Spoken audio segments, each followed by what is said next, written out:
historiador, vai falar sobre as nossas constituições, Marco Antônio Villa.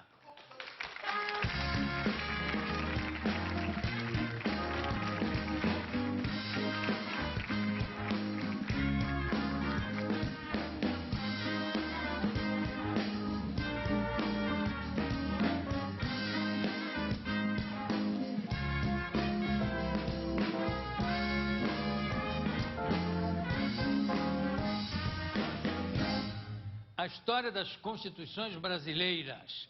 Marco Antônio Villa, 200 anos de luta contra o arbítrio. Pela editora Leia. Por que é que você escreveu esse livro? Eu acho que chega um pouco mais tá, uma série de estudos que eu trabalhei, de história, né? Alguns eu tive até aqui o prazer de estar com você. Você é ótimo. E eu comecei a ver que a Constituição brasileira sempre havia um problema entre o direito que estava escrito na Constituição e o que era a realidade legal, prática e tal. E sempre havia uma incompatibilidade. Muitas vezes um discurso liberal e uma prática autoritária. E as nossas constituições também sempre foram muito prolixas ao longo do tempo. E algumas extremamente autoritárias. Então eu quis fazer um livro que fosse uma síntese das constituições brasileiras, de historiador, para o grande público e não de um jurista. Porque normalmente o que você encontra são livros de juristas longos, 4, 5, 7 volumes, numa linguagem que não é uma linguagem que nós normalmente aceitamos. E mais longas, geralmente são mais longos que a própria Constituição. Que a própria Constituição, são intermináveis. Fontes de Miranda e tal. E mostrando sempre o contexto histórico, quer dizer, fazendo uma relação entre o contexto histórico e a produção da Constituição. Bom, você viu que temos aqui um aluno, um ator que já interpretou Dom Pedro II. Dom Pedro II, a primeira Constituição do Império vem de quando? Vem de Dom Pedro I, Dom Pedro I, em 1824. Só que é uma Constituição outorgada, imposta pelo Poder Executivo. Havia uma Assembleia Constituinte, foi fechada, foi o primeiro golpe de Estado no Brasil, em novembro de 1823. Fecha a Constituinte e impõe, 3 meses depois, no ano seguinte, uma Constituição, que vigora durante todo o segundo reinado.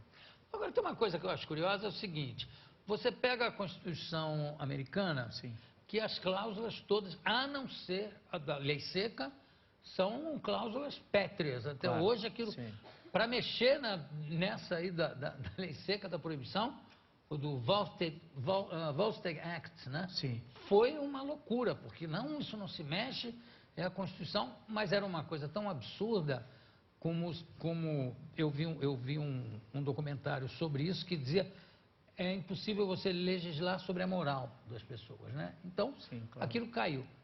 No Brasil, e também a primeira Constituição é a que está até hoje feita lá pelo Thomas Jefferson. Isso. Aqui também era o pessoal que eu vou te contar, né? Benjamin Franklin. Aqui é Bernardo Cabral, né? Mal comparado. Era um pessoal, era tudo fera. Claro. E também, primeira cláusula era exatamente sobre liberdade de imprensa, de falar, de tudo, de ação. Aqui nunca houve isso. Infelizmente não. Você vê, a Constituição norte-americana é de 1787. Né? Ela teve 27 emendas, das quais as 10 primeiras é a Declaração de Direitos, que é lá em 1791. Portanto, Thomas Jefferson. Thomas Jefferson. De lá para cá foram 17 emendas. A Constituição de 1988, essa que está em vigência, já teve 67 emendas. Em pouco mais de 20 anos de vida. A outra teve mais de 200 anos de vida e teve, efetivamente, como emendas 17. Então, é mostrar que, no caso brasileiro, a todo momento você emenda a Constituição. Por quê? Porque elas são prolixas e excessivamente detalhistas. Então, elas são produzidas mais como um programa partidário do que um direito constitucional, que é uma coisa permanente.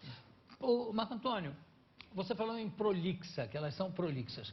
Você acha que isso se deve a uma influência muito grande que nós sempre tivemos da cultura francesa, que é uma língua muito adjetivada, naturalmente, é prolixa por natureza? Porque, aliás, o fato dela ser prolixa é que eu acho que o próprio francês se encanta com aquilo, e a gente também, quando lê, quando escuta também. Você acha que essa influência de ser tão prolixo se deve a essa influência, ou o próprio português nosso também sempre foi muito prolixo? Eu acho que são as duas coisas e a nossa tradição bacharelesca, né? Nós adoramos longas constituições. Essa atual tem 250 artigos e 70 disposições transitórias, há 320. E lembrar que durante a última Constituinte teve 9 projetos de Constituição, 21 mil discursos, e mais de 67 propostas de emenda, 1000.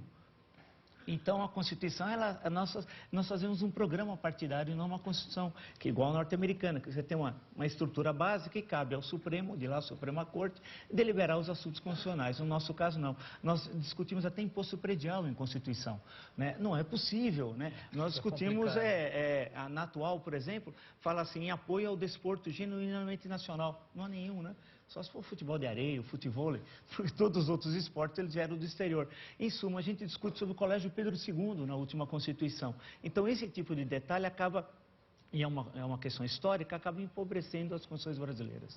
Você sabe que também tem, quer dizer, uma coisa curiosa, é que apesar de, na última Constituição, ter uma cláusula pétrea, imexível, como já disseram, já usaram o termo alguns políticos menos importantes, que é a ausência total de censura. Sim, né? sim. Não haver, quer dizer, ter liberdade de criação, liberdade política, liberdade de imprensa, e, no entanto, volta e meia querem driblar esse artigo, que eu acho fundamental para o crescimento de qualquer país. Claro. Né? Então, de repente, você sente que o ideal para o governo seria conseguir estar com a mão presente em várias áreas que nem deveriam lhe dizer respeito, né? Perfeito. Por que acontece isso? Olha, você veja, é o artigo 5º da Constituição, que é uma espécie de artigo de ouro, aquele que garante as amplas liberdades. Né?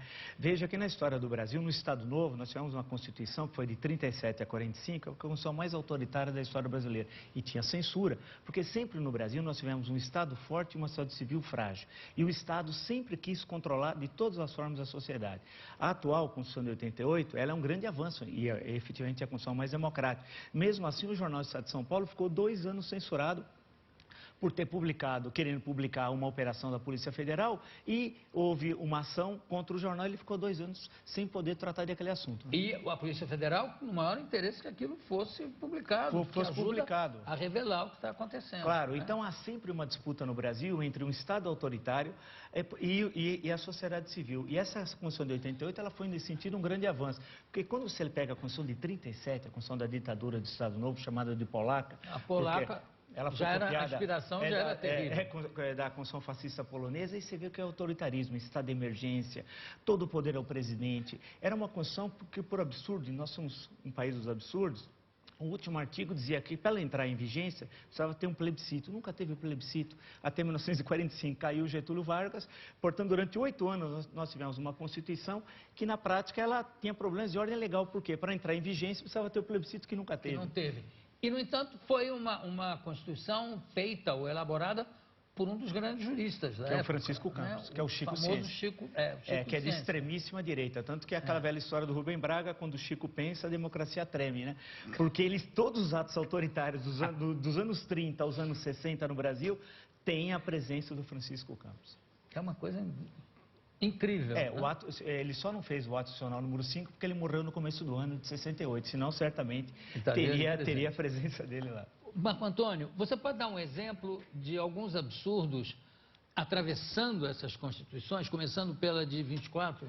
De 1824? Olha, você imagina, a de 24, que é imperial, não toca na questão da escravidão. É inacreditável. Nós temos um país em que a força de trabalho fundamental era a escravidão, e a Constituição passa ao largo. Ela proíbe o açoite, castigos, fala sobre cadeias limpas. Enquanto isso, a gente teve açoites de escravos até 2 anos antes da abolição da escravidão. Né? Repressões, violências. Fala que deve ter liberdade e tinha censura. Quer dizer, há sempre uma contradição entre o texto legal e a realidade. A Constituição de 1891, você citou o Dom Pedro II, fala até de pagar uma indenização ao Dom Pedro II, que ele se recusou, por sinal, a receber. Isso está no texto constitucional. Então, a gente coloca aqui nomes, por exemplo, o Benjamin Constant é homenageado nas disposições transitórias. É o único país do mundo, sério, claro, que você coloca a denominação das pessoas na Constituição. E isso vai percorrendo. Na década de 30, por exemplo, vem a questão de que jornalista não paga imposto. Isso está na Constituição. É verdade. Escritora e professor. E por que não os outros, né? Então, você vai incorporando no texto constitucional medidas que são absolutamente absurdas. Isso marca a história constitucional brasileira. Né? Agora, você falou na questão dos escravos. Sim. Isso talvez seja, a meu ver, a grande incoerência da Constituição americana, é que todos eles tinham escravos. Quer dizer, o assunto não é direito igual para todos, mas menos para os negros. Isso é uma coisa também que eu não sei até que ponto isso afligia ao Thomas Jefferson, ao Washington, ao próprio Washington, ou se a vontade ou a necessidade de ter os escravos fez com que não abordassem esse tema. Tudo indica que sim, né? E a própria organização federalista que foi que permitiu que os Estados Unidos nascesse como nação. Ou seja, você tem uma parte do país que era livre, mão de obra livre, outra parte mão de obra escrava. O federalismo, ou seja, a autonomia para os estados, é que permitiu manter aquela unidade até o momento da Guerra da Secessão, no século XIX, que aí a questão da escravidão é resolvida e por uma guerra trágica, foi a mais violenta guerra do século XIX. Foi a Guerra Civil Americana. No nosso caso, a solução da escravidão se deu através do abolicionismo, um primeiro movimento de massas, eu destaco isso, da história brasileira, com grandes reuniões, manifestações, participação de artistas, intelectuais, que levou à aprovação da Lei Áurea 13 de maio de 88. Né? Agora, por exemplo, as nossas primeiras constituições, quando é que foi abordado o direito igual para todos? Olha, depois de de igualdade mesmo é a partir dos anos 30, inclusive quando a mulher vota, porque é bom lembrar que durante o Império as mulheres não votam, a Constituição de 1891 não dava direito de voto à mulher, elas votam pela primeira vez na eleição de 33 e o direito constitucional está na Constituição de 34. Até então as mulheres não participam das eleições. Mas a do Chico Ciência é de 37. É de 37, mas como nunca que é teve... de um regime de exceção. Porque os anos 30 é nazismo na Alemanha, fascismo na Itália, franquismo na Espanha. Você tem ditadura, stalinismo na União Soviética, e aqui é uma ditadura. Ele fala na Constituição até eleição, mas nunca houve qualquer eleição durante o Estado Novo. De 37 a 45, inclusive a ditadura... Em Portugal também, Estado Novo. Também, na mesma época, isso, nos anos 30. Nunca a ditadura do Estado Novo, a gente quase não fala, eu até destaco isso no livro, ela é mais violenta, apesar que isso é difícil dizer, fazer essa contabilidade do mal, do que até o do regime militar. Bom, basta você ver quais são os grandes símbolos, né, das duas revoluções. Eu acho que é difícil alguém se igualar ao Finito Miller. Né? Sim, e é incrível que quando acaba o Estado Novo, não houve uma comissão da verdade, não houve uma CPI, algo que julgasse os crimes do Estado Novo, e ele continuou a sua vida política, ele morreu em Paris, lembra o acidente do avião em 73, né, quando cai na França, ele morreu como senador e como presidente da Arena, que era o partido do regime militar. Ou seja, o Estado Novo, você tem condenou mais de 5 mil, a violência, a repressão, tortura, a olga para o campo de concentração. E ela é um negócio inacreditável. E todo mundo, quando fala no Estado Novo, se lembra da CLT e da usina de Volta Redonda, e não da violência, da censura, da morte de milhares de brasileiros, de tortura. Quer dizer, nós fizemos foi uma tragédia, uma limpeza histórica, esquecemos esse passado terrível do Estado Novo e se destacou algumas questões de ordem econômica que foram importantes, mas a violência do braço do Estado, nunca houve tamanha violência como em 35, na verdade, desde a revolta aliancista de novembro até outubro de 1945. Né? Você sabe que tem uma história verídica do encontro em Natal, se não me engano, do Roosevelt com o Getúlio, eles passando em carro aberto, as pessoas cumprimentavam o Getúlio e tal, o Getúlio falou para o Roosevelt, o senhor sabe que tem gente aqui que me chama de ditador? Aí o Roosevelt falou, não se preocupe não, a mim também chamam. Havia uma ligeira diferença. Lembrando que o Roosevelt foi o único presidente eleito 4 vezes, né? 32, 36, 40 e 44. Nunca na história americana teve, tanto que depois veio uma emenda que acaba só possibilitando uma recondução, né? Quer dizer, uma pequena diferença entre os dois. Né? Fugindo um pouco da questão, que quando você está aqui, a gente sempre acaba, de vez em quando, extrapolando para outros assuntos. Na mesma época em que teve a crise da Bolsa de 29, né, e que acaba tudo sendo recuperado, aí sim por remédios benéficos feitos pelo Estado, e aí tem 4 eleições do Roosevelt, sendo que 3 mandatos e meio cumpridos, né? Ele morre antes do final. Enquanto acontece isso nos Estados Unidos, para nós acontece Vargas. Até que ponto isso tem uma influência, já que os Estados Unidos também passaram por essa crise violenta, até que ponto isso tem uma influência no desenvolvimento de um país? Um tendo eleições democráticas que se repetem, né, por 4 vezes, e o outro tendo uma ditadura durando 15 anos. 15 anos. E que, aliás, ele dizia no curto espaço de 15 anos. Você acha que isso tem alguma influência? Tem. Eu acho que claro, que é bom lembrar que o Brasil obteve êxito no combate à crise nos anos 30. Ele saiu da crise antes que os Estados Unidos, né?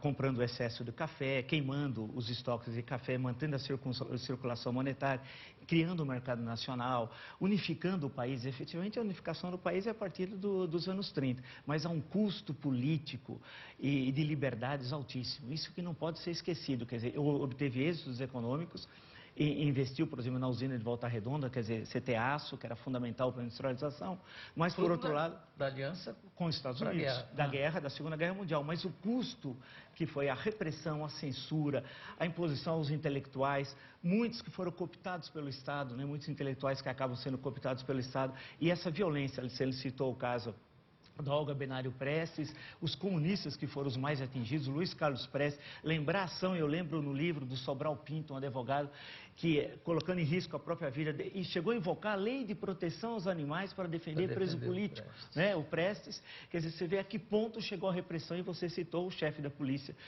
do Distrito Federal, que era o Filinto Miller, que é o símbolo, assim como o Fleury simboliza no regime militar a repressão do DOPS, o grande repressor foi o Filinto Miller durante o Estado Novo. Né?